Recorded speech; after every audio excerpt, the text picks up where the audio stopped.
Nasir bag Chughtai साहब, बहुत शुक्रिया आपका। सर, जो अब सूरत हाल है, ईरान की जानिब से अमरीकी अड्डों को निशाना बनाया गया है। कतर का तो मौक़िफ़ सामने आ गया है कि हम भी रद्द-ए-अमल का हक़ रखते हैं। आप सर समझते हैं कि इसराइल जो चाहता था वो करने में कामयाब हो गया और अब ईरान तनहा हो जाएगा इस जंग में? ईरान तो पहले भी तना था। कब ईरान के साथ कौन था? शायद सर एक उनके वक्त था कि मौक़िफ़ भी कोई ना आए, जिस तरह से नहीं ओआईसी नहीं का आया मैं था। नहीं साहब, मैं अर्ज कर रहा हूँ ना, ईरान के साथ एक वक्त था कि पाकिस्तान में नहीं था। जी। पूरा इलाका ईरान के खिलाफ था। उसने अपने आप को सरवाइव किया, अपनी बका की जंग लड़ी। अपना उसने असला के ठिकाने बनाए, कारखाने बनाए, पुराने सामान से बनाए, रिवर्स इंजीनियरिंग से बनाए जी। और मुकाबला किया। देखिए, मुझसे ये कहना अमन की खातिर आप थप्पड़ का जवाब मत दो, ठीक। मुमकिन नहीं हुआ। देखिए, मैं आपको एक मिसाल देता हूँ। सर। हिंदुस्तान ने हमला किया पाकिस्तान पे, जी। कि अगर हम चुप रहते तो क्या होता? वो फिर हमला करता। फिर हमला करता, हमें रोज मारता वो। जी। अगर गुलामी से बचना है, अगर गुलामी में नहीं जाना, अगर बड़ी ताकतों की गुलामी से आपको बचना है, जी। तो फिर आपको अपनी ताकत का कहीं ना कहीं तो इस्तेमाल करना होगा ना। ठीक। एक हद होती है। उनके उनके जनरल मार दिए गए, उनके कमांडर मार दिए गए, उन पर बार बार अटैक किए गए। वो चुप रहे बेचारे, वो लोग कुछ नहीं किया। अब जब हद हो गई तो उन्होंने जवाब दिया है। अच्छा, आज जो कुछ भी हुआ है, बिल्कुल ही दुरुस्त बात है कि जिस कंट्रीज ईरान के खिलाफ बात करेंगे, ईरान की मजम्मत करेंगे, लेकिन ये भी देखे ना सर।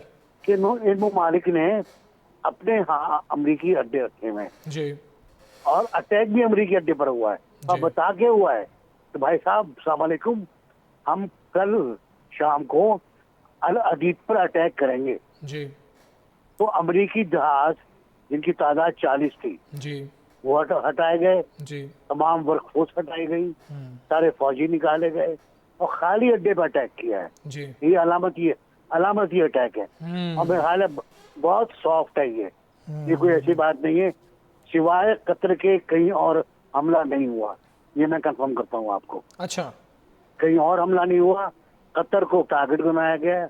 ना इराक पे हुआ, ना दुबई पे हुआ, ना बहरीन बहरीन पे पे हुआ, हुआ। ना सऊदी अरब कुवैत। पे हुआ, जी। ना कुवैत पे हुआ। जी। यहाँ पर सब लोगों ने अपनी जाहिर सी बात है, जीसीसी है, एक कॉमन फैसला होता है। उन्होंने फैसला किया कि अपने हवाई अड्डे बंद कर दें, अपनी एयर स्पेस बंद कर दें, खतरे का ऐलान कर दें। खतरा तो है कि अगर ईरान को बहरीन पर अटैक करना है, जहाँ बहुत अमरीकी फौज है, जी। कोई कतर के बाद बहरीन में बहुत बड़ा अमरीकी अड्डा है, तो मसला हो जाएगा। लेकिन मसाले अलामती था ये। और उन्होंने कहा था जितने बम इस्तेमाल किए थे जी। अमेरिका ने, हमने उतने ही बम इस्तेमाल ठीक किए। है सर, अलामती जो आप फरमा रहे हैं उसके ऊपर अगर बात की जाए तो सर, जो गांव का चौधरी होता है उसको सिर्फ ओए भी कह दिया जाए तो उसके लिए वो थप्पड़ भी होता है और उसके लिए वो गोली भी होती है। आप समझते हैं कि अमेरिका अंडरस्टैंड करेगा कि ये सॉफ्ट हमला था या उसकी अना को तो ठेस पहुंची? आप क्या समझते हैं? तो बहुत अच्छी बात है, ये ओए था। और अगर समझे थप्पड़ था ही तो फिर मसला बनेगा। देखिए, ईरान तय कर चुका है। सर। ईरान को कोई तबलीग, कोई खुतबा, अमन के नाम पे कोई भी बातें, अब वो काबू में नहीं आने वाला। अगर अमेरिका उसको तबाही कर दे तब भी वो लड़ता रहेगा। अगर अमेरिका बूट ऑन लैंड, अगर अपने जूतों समेत भी घुस जाए, जी। तो फिर ईरान के सहरा, ईरान के पहाड़, ईरान का दर्जा हरारत बड़े मसले पैदा कर देगा। और इस वक्त ईरान यकीनन वियतनाम नहीं है, ठीक। यकीनन वियतनाम नहीं है, दुरुस्त। उससे ज्यादा ताकतवर है। जबकि वियतनाम ने 58,000 लाशें भेजी थी अमरीकियों की, ये याद रहे। तो जी। जी। देखें, अमन के नाम पर किसी को गुलाम बनाना अमन नहीं है, ये बहादुरी भी नहीं है। किसी कमजोर मुल्क को बार बार मारना, उसको खत्म करना। अब तो करे ना, कि हम रिजीम चेंज करेंगे। जी रिजीम कैसे चेंज करेंगे आप? आपने बंदा बैठाया हुआ है रजा रजा रजा पहलवी, जी उसको तमगे शमगे बनाकर आप मार्च कराते हो तल अबीब में। अब पत्नी कहाँ छुपा हुआ है वो? दीवारें गिरिया पे ले जाते हो जी उसको आप, वहाँ वो सर टेकता है।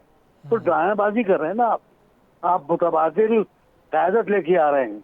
अगर ये चला सिलसिला तो मेरा ख्याल है कि ये मामला आगे बढ़ेंगे। बिल्कुल ऐसे ही है। और अमेरिका चाहता है 1979 से पहले वाले मामलात हो जाएं और वहाँ पे वही हुकूमत हो जो अमेरिका को सपोर्ट करे। सर साथ ही रहिएगा डॉक्टर सैदुज़्ज़मान साहब, जिस तरह से नासिर बेग चुगताई साहब फरमा रहे हैं कि पहले बता दिया गया था, अब अमेरिका भी ये कंफर्म कर रहा है कि 3 रोज़ पहले ही वहाँ से हमने 40 तैयारे जो थे अपने वो निकाल लिए थे।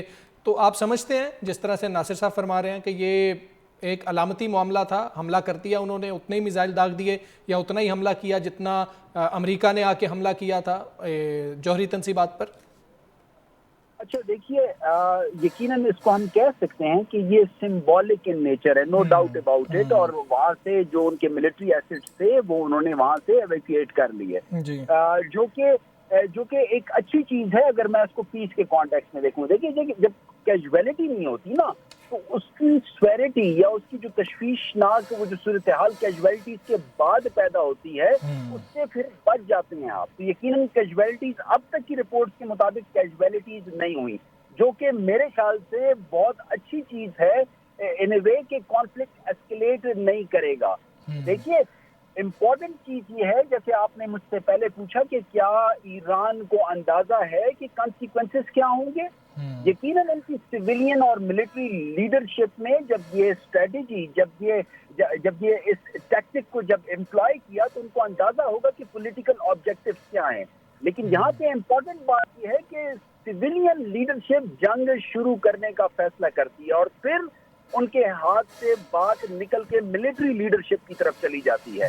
और once you are in this military engagement, उसके बाद फिर जंग आपके बिहेवियर को डिक्टेट करती है। ये जो कुछ भी आपको नजर आ रहा है, ईरान इजराइल वॉर से जो बात शुरू हुई, यूएस बीच में इन्वॉल्व हुआ और अब कतर पे स्ट्राइक्स हुई, ये क्या है? ये बिल्कुल इसी चीज का सबूत है कि सिविलियन पॉलिटिकल लीडरशिप से बात निकल के मिलिट्री लीडरशिप की तरफ चली गई है। अब ये जंग क्या रुख इख्तियार करेगी, किस तरफ को बात जाएगी, क्या डीएस्केलेशन होगी या ये जंग लार्ज स्केल वॉर की तरफ जाएगी? ठीक है डॉक्टर साहब, आप साथ ही रहिए। नासिर बेग चुगताई साहब, आप मुझे सुन पा रहे हैं सर?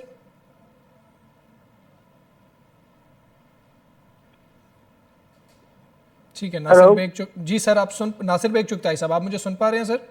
जी आवाज आ रही है। सर, जिस तरह से आप फरमा रहे थे, अमेरिका ने कंफर्म किया कि कतर के अलावा कहीं पर भी एयरबेस को निशाना नहीं बनाया गया है ईरान की जानिब से। वो बात तो आपकी सर दुरुस्त साबित होगी, लेकिन सऊदी अरब ने कहा है कि ये यूएन चार्टर की खिलाफ वर्जी है और हम इसकी मजम्मत करते हैं जो ईरान ने किया है। आप समझते हैं सिर्फ बयान की हद तक किया और ये आना भी था? ये बयान आना था। देखिए जीसीसी कंट्री जो है ना, एक खास नेटवर्क है वो एक इत्तेहाद है। दरअसल वो चांद जब देखते हैं ना ईद का, तो सऊदी अरब का चांद वहाँ चलता है। सऊदी अरब ऐलान करता है भाई चांद हो गया, तो पूरे जीसीसी में माइनस ओमान हर जगह पे ईद हो जाती है, बकरीद हो जाती है, हज का सिलसिला शुरू हो जाता है। तो बहुत जबरदस्त उनका आपस का अलायंस है एक, और ये मजम्मत आनी थी।